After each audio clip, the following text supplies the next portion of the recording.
오후 한때 태화강에 홍수주의보가 발령됐습니다. 둔치에 조성된 체육시설과 화단이 침수 피해를 입었습니다.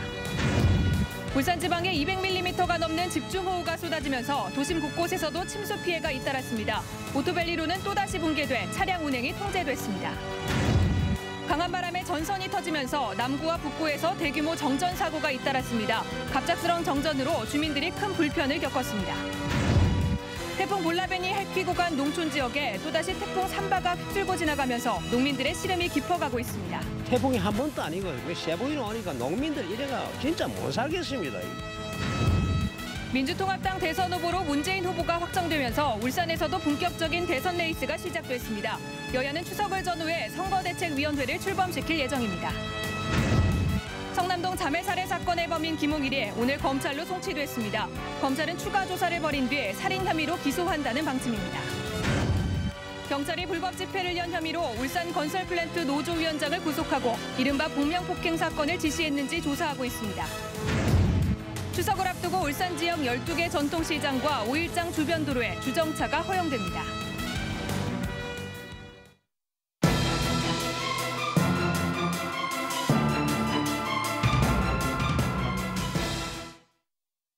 여러분 안녕하십니까? 9월 17일 월요일 UBC 프라임 뉴스입니다. 제16호 태풍 산바의 영향으로 울산 도심을 흐르는 대화강에 오늘 오후 한때 홍수주의보가 발령됐습니다. 만 6년 만의 일인데요. 태화강변에 UBC 중계차 나가 있습니다. 윤경재 기자 전해주시죠. 네, 저는 지금 태화강변에 나와 있습니다. 오늘 오후 1시 40분을 기해 홍수주의보가 내려졌던 태화강은 비가 소강 상태를 보이면서 오후 3시를 기해 홍수주의보가 해제됐습니다. 홍수주의보가 해제되면서 한때 완전히 물에 잠겼던 태화강 둔치는 점차 제 모습을 찾아가고 있습니다. 오늘 홍수주의보가 발령된 건 오후 들어 태화강 수위가 최고 4.28m까지 올라가면서 홍수주의보 수위인 4.5m에 근접했기 때문입니다. 태화강에 홍수주의보가 발령된 건 지난 2006년 태풍 에위니아 이후 6년 만입니다. 태화강 수위는 저녁이 되면서 뚝 떨어져 현재 2.78m를 기록하고 있습니다. 오전 한때 3m 안팎에 불과하던 태화강 수위가 오후 들어 갑자기 상승한 건 상류 쪽에 있는 대곡댐과 대암댐, 사연댐 등 3개 댐이 모두 만수위를 기록해 한꺼번에 물을 방류했기 때문입니다. 울산 지방에는 어제부터 지금까지 208.5mm의 비가 내렸는데요. 앞으로 더 이상의 비는 없을 것으로 예상됩니다.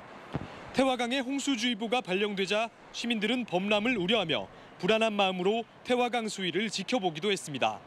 태풍이 물러가면서 울산시는 내일부터 태화강 둔치를 비롯해 태풍 피해 지역에서 대대적인 복구 작업에 나설 계획입니다. 지금까지 태화강변에서 UBC 뉴스 윤경재입니다. 태풍 산바의 위력은 강력했습니다. 이 비교적 태풍 안전지대인 울산에서도 옹벽 붕괴 사고와 주택과 차량의 침수 피해가 잇따랐습니다. 김익형 기자가 보도합니다.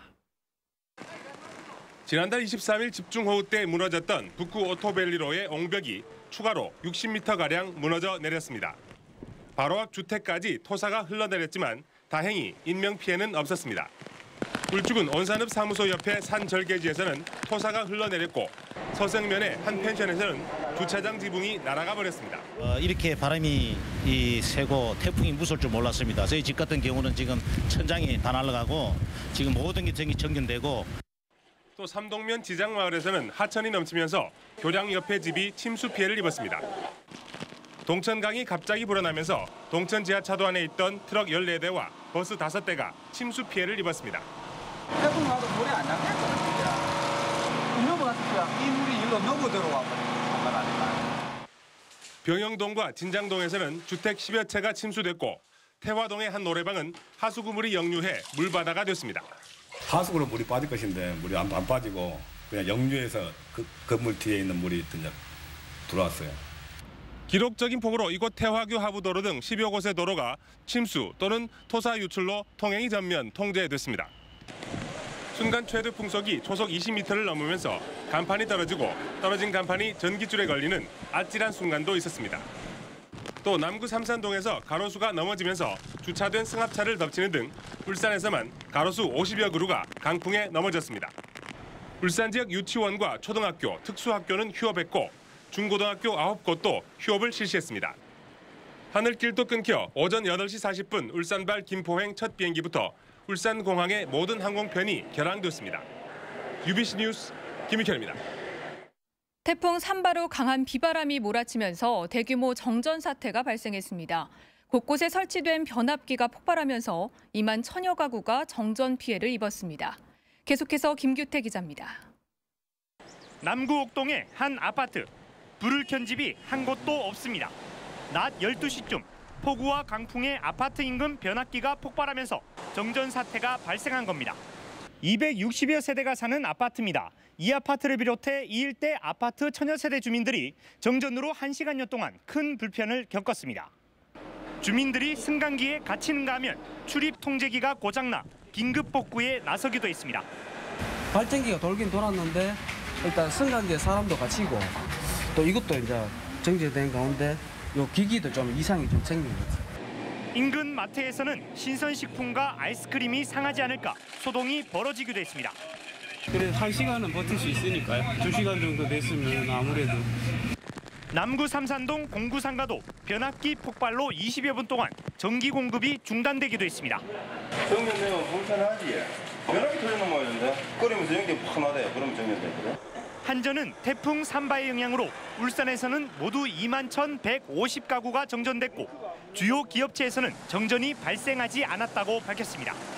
하지만 아직 소규모 주택의 정전이 계속 접수되고 있어 정전으로 인한 피해 규모는 더욱 늘어날 것으로 보입니다. UBC 뉴스 김규태입니다. 태풍 볼라벤과 댐빈이 지나간 지 20일 만에 태풍 산바가 덮치면서 농민들은 망연자실해하고 있습니다. 농촌 지역 피해 상황을 이다루 기자가 취재했습니다. 초속 30m 안팎의 강풍이 불어닥친 울주군 서생면의 한 배과수원. 태풍이 핥히고 간 자리에는 한여름 내 영들었던 배들이 곳곳에 떨어져 있습니다. 울주군 전체 배 낙과율은 5에서 10% 정도로 모두 450톤가량이 피해를 입은 것으로 보입니다. 이미 올 들어 두 차례 태풍 피해를 경험한 농민들은 예상 수확량의 45%를 조기 수확한 탓에 낙과 피해는 예상보다는 적었습니다. 하지만 그동안 흑성병이 퍼진 데다 이딴 낙과 피해로 소비 감소와 가격 폭락이 예상돼 답답한 마음뿐입니다. 올해는요 진짜로 이 하늘도 무심하고 이 뭐 태풍이 한 번도 아니고 뭐 세보이는 오니까 농민들 이래가 진짜 못 살겠습니다. 황금빛으로 물들었던 농촌 들녘도 예외가 아닙니다. 울주군 지역 농경지 5헥타르의 벼가 쓰러지고 해화강이 범람하면서 온양읍 동상뜰 5헥타르가 침수됐습니다. 자식처럼 애지중지 키운 벼들이 쓰러지고 물에 잠기자 농민들은 하늘이 원망스럽기만 합니다. 1년 동안 농사 다 된 농사인데 추석 앞두고 이 태풍이 와가지고 이렇게 좀 넘어질까네 가슴이 아프 죽겠어요. 추석을 앞두고 있지만 잇따른 태풍 피해에 농민들의 마음은 새카맣게 타들어가고 있습니다. UBC 뉴스 이다루입니다.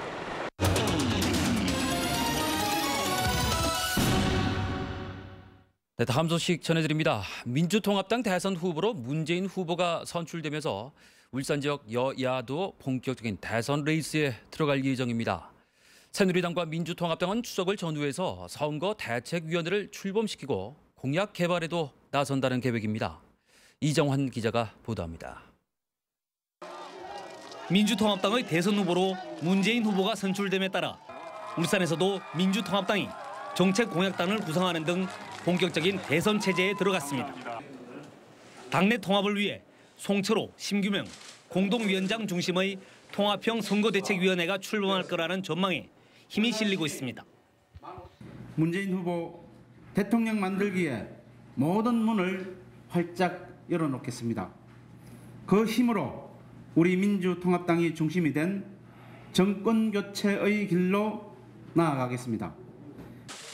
이런 가운데 오는 19일 안철수 교수가 대선 출마를 선언할 경우 울산에서도 문재인, 안철수 두 후보 진영이 본격적으로 반새누리당 주도권 경쟁을 펼칠 것으로 보입니다. 새누리당도 지난달 박근혜 대선 후보 선출 이후 정책소통위원회 등 13개 대선 조직 정비를 마무리하고 민생 중심의 울산 지역 공약 개발에 주력하고 있습니다. 또 추석 이후 정가변, 박대동 두 국회의원을 중심으로 울산 선거대책위원회를 발족시키고 본격적인 대선 행보에 나설 것으로 보입니다. 새누리당의 대선 공약 핵심은 민생입니다. 울산의 꿈, 서민의 꿈, 우리 아이들의 꿈을 어떻게 이룰 것인가 박근혜 후보가 프로포즈를 할 계획입니다.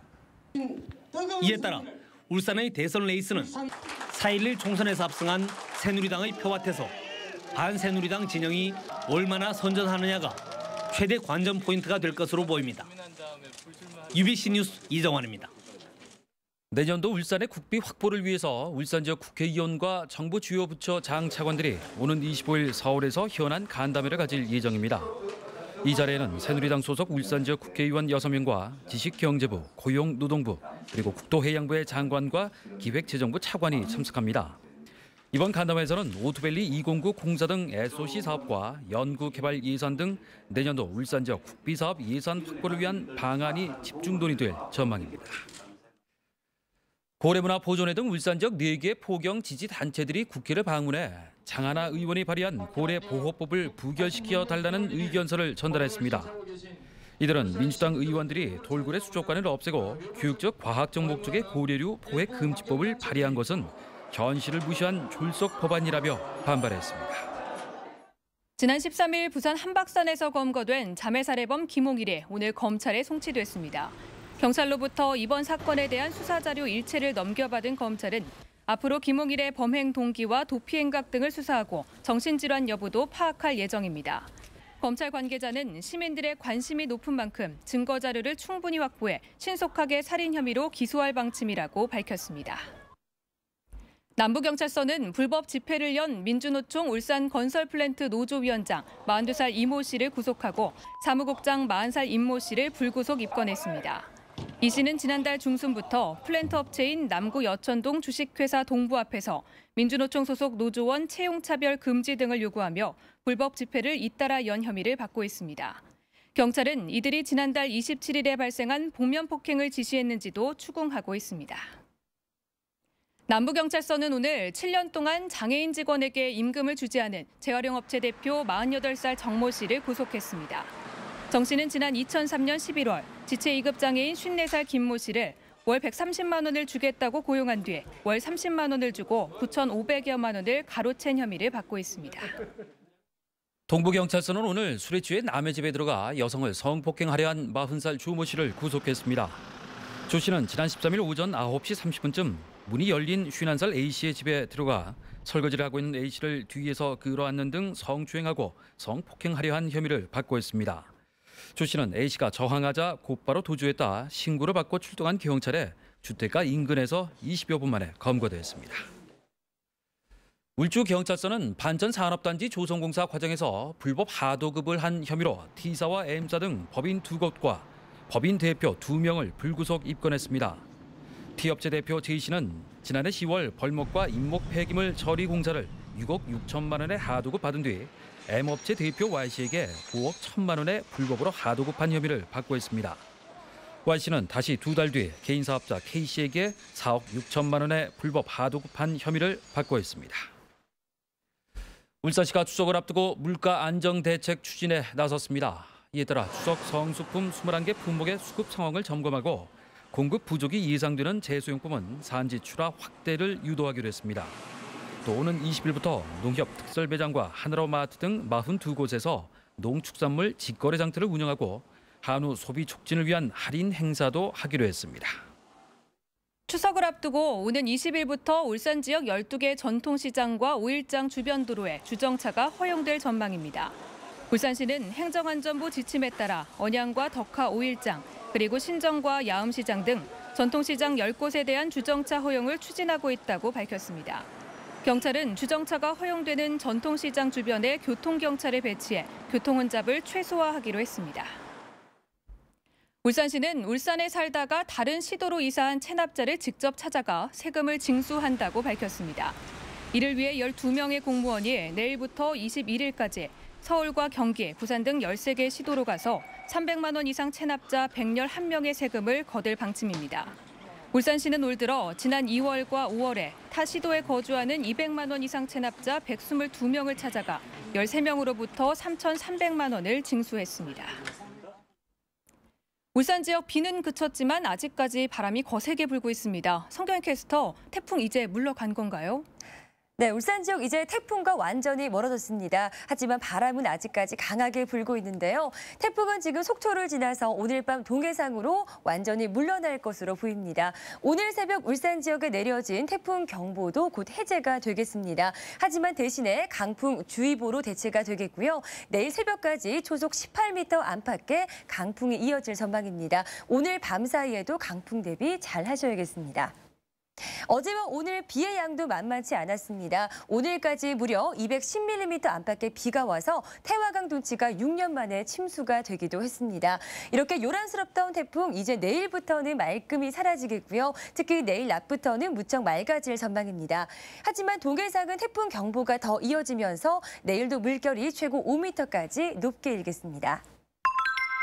이번 주 토요일까지는 청명한 가을날이 이어지겠고요. 일요일에 또 한 번의 가을비가 예상됩니다. 날씨였습니다.